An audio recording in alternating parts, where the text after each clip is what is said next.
Yeah, fans, it's the Stew Who bonus segment, if you like. Okay, joke's over.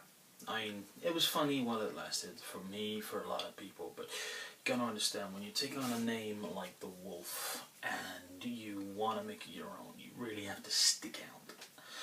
Your win against Insomnia was fantastic. It was actually something of beauty to watch, because everyone was on about how, Insomnia is this great Wildcard, this thing that everybody comes a cropper against. I've been beaten by him. I've beaten him rarely, which is saying something, because Sam and me go way back. I mean, we go back to before NW.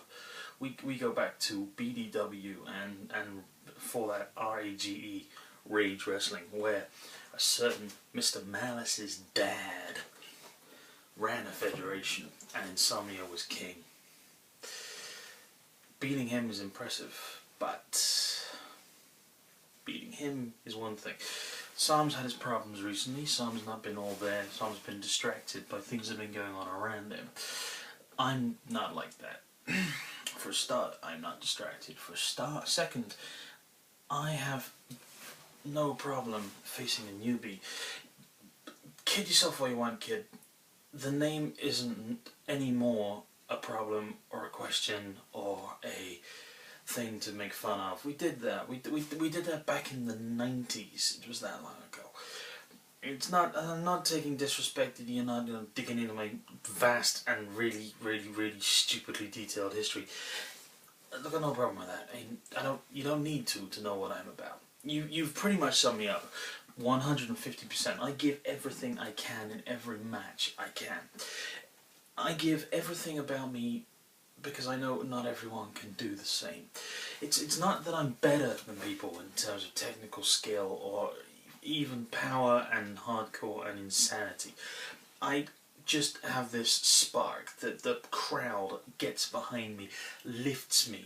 It's more to do with the fact that more than anyone else, I live and breathe the Skewniverse. I am the figurehead of SCW, I am the messiah of the cult of personality, I am the leader. And a good leader listens to his people. A good leader makes sure his followers are doing the right thing. A good leader is inspired by those he leads to work as a team. He's not an individual, he is a team player. And because of that, when you go out there, you're not facing one man, you're not facing Stew Who, you're not facing Mr. 150%. You are facing every single SCW fan and their chosen figurehead. Wrap your head around that for a time. If you thought your win against Sam was big, then can I just please, in a very humble way, say that a win against me is bigger. Because a win against me indicates that you haven't just beaten one man in a technical skill contest, or beaten one man by getting a very fluky or lucky pin, submission, by whatever. You beat me, you've beaten a lot. You've beaten adversity in its absolute overwhelming force state. I'm not gonna break your legs, I'm not gonna rip your spine out, I'm not gonna turn you into a pretzel and then try and make you submit. No, I don't do that. I out and out make you as good as you can be. The problem for a lot of people is they can't be as good as they want to be. So the question for you, Wolf, given your recent accolades and your illustrious 2 or 3 year career, is, do you think you have what it takes to actually beat the legend of Stew Who? If you do, that's admirable. Well done. Thank you. Please, I do actually genuinely implore you to bring everything you can to this fight, because you are going to need it. It's not so much a case of you think that I stop at 150%. 150% is just a number. It just represents that I go half again as much as anyone I ever face, because I have to. That is me. That is what I do. None of the joking now. This is all serious face on. This is me, heart to heart, talking the veteran to the up-and-comer. And I'm not doing it because I feel I'm superior to you. I'm not doing it because I feel you need coaching or mentoring or anything like that. I am doing it because I respect what you're trying to do, and I feel that everyone tries to pin and hold newbies down. No, the future of all companies rests in those that come up from the bottom. The future of everything. Look at Shelby Lynn. I mean, when I first came here, no one had a clue who she was. When she turned up, she was just a diva. When I moved off, let Bella the Panda take over for a while I went and did some things and managed her while I rehabbed a bit of an injury, Shelby was fighting for her respect as a female competitor. And now, well, she's a former global champion, which is as much an accolade in itself. Sure, she didn't hold the title that long, but she still got to the top of the mountain. That took her some years. So don't think that we hand stuff out of this on a plate, Wolf. I mean, sure, you're young, you've got the posters on the wall, you've got all the pep and verve, and you've got loads of friends with you, which is a good thing, because you're going to need friends in this industry right now, because in SCW, the people without friends are the people who aren't doing very well. I should know. I'm having to call out groups of people in order to get the shots that I should be deserving. I mean, I'm not saying I'm being held back. I'm not saying that I don't get what I wanted, and I'm not saying I don't get what I deserve. I'm just saying that because it's such a huge melting pot of clashes of different personalities and massive egos in tight-knit groups at each other's throats, it's a case of I feel left out, almost. I'm almost like the universal constant. I am N. I am the guy who goes out every week, week in, week out, and does exactly what is required, exactly what I say I will do on the tin. And because of that, I'm not held in the same sort of aspirational regard, and I'm used a lot to test the big guys, but I never really given the opportunity myself recently. But saying that, I've only been back for a couple of months. It's not like I've been back for a whole year. It's not like I'm saying, ooh, I've been held back, or ooh, I should deserve this.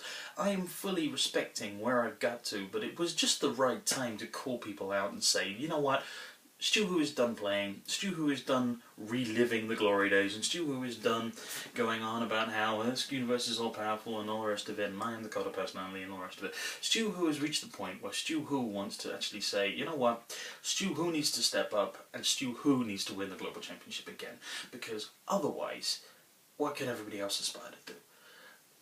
Better than a win against me, and a win against me in a normal match would be a win against me as a global champion. That will propel your career. Sure, it's a global championship, but then global title shots are... no one's held on to it for longer than a month. Holding on to it for more than a couple of defences, holding on to it for a whole half a year, 3 or 4 pay-per-views, that would be an achievement. And if you can do that as a young guy, you've made it. You have reached that upper level, and you've shown all the oldies that you are the one to beat. So that's what I want you to do, Wolf. Okay? None of this wishy-washy, oh, give it... You sound like a Pokemon. It's like I'm watching reruns of Saturday morning cartoons, and it's like, we can do it, everyone. I don't want to get into like massive denouement of you. I appreciate and respect what you're doing, but it's great you've got friends, but you need to step up and you need to do this yourself. You think you're going to surprise me with what you got? Frankly, kid, you're not. It's not that I don't see yourself as something new and fresh and original. I get it, you are new, you are fresh, you are original, and you bring an awful lot to the table, and I'm not discrediting you or disrespecting you for that. I do respect you, and I would give you a lot of credit. What I mean is that don't go kidding yourself into thinking that you are the only innovator around here, that you're the only high flyer, that you're the only guy who goes extreme and all out. I did it for a long period of time. I am a high flyer. I'm a light heavyweight high flyer. Sure, I don't do 3 backflips off the top of the turnbuckle and then slam down to a guy 3/3 of the way across the ring, but I do put as much effort as I can when I do leap off the top. And my goddamn, the 150 is one hell of a big leap. I actually think I hold the record behind Shane McMahon for the furthest distance travelled from one post into the ring without actually doing anything like elevating myself higher. I could be wrong. I need to actually get the measuring stick out and go to the official records committee and all that. But no, it's neither here nor there. All I'm saying is that don't think that I'm going to be overawed or wowed or even taken by surprise by what you're going to bring to the table right now. I have genuinely been there, I have genuinely done that, and I have genuinely kicked the ass of everybody else who tried it. So it's not that I'm saying you're nothing new, I'm just saying don't be surprised if it doesn't go as much as you thought it would according to plan. Okay? That's it, okay. Like I say, I have respect for you. The gag at the front where I was talking about the other wolf, totally legit. It wasn't a shoot. It wasn't me getting my wires crossed. I knew exactly who I was facing, and I just wanted to get in your head a little bit and make you think that I'd gone old and stupid and off on the wrong tangent. I was and I wasn't at the same time. The card change threw me a bit because, you know, when I first saw that I was no longer facing who I was facing and now facing the wolf, I immediately presumed it meant Kenny. The other Kenny. The outcast legend, the wolf, which is an easy mistake to make because, no offence to yourself, you just happen to have the same name and you are newer than he is. It's not that I didn't think you were at my level or anything like that, it's just I genuinely thought it would be an old school meeting in the minds. I would be facing him because he's going to face Doug, and it would be a good way of building him up for a big showing at Vegas Nights. But you have a big showing at Vegas Nights as well. And like I said, I will do everything in my power to make you look as good as you can look in that ring, because that's what I do. This is the thing about me, kid. Yeah, I give 150%, but I give 150% of myself because I have to give you the extra 50% to make you look as good as you can. And the fans will love you for it. That's why the fans love me for it. And with all the arrogance that I generally do display and love and deserve, I'll see you in the ring, baby. Because I am Mr. 150% Stu Who, and who loves you, and who do you love? See you in Wildcard.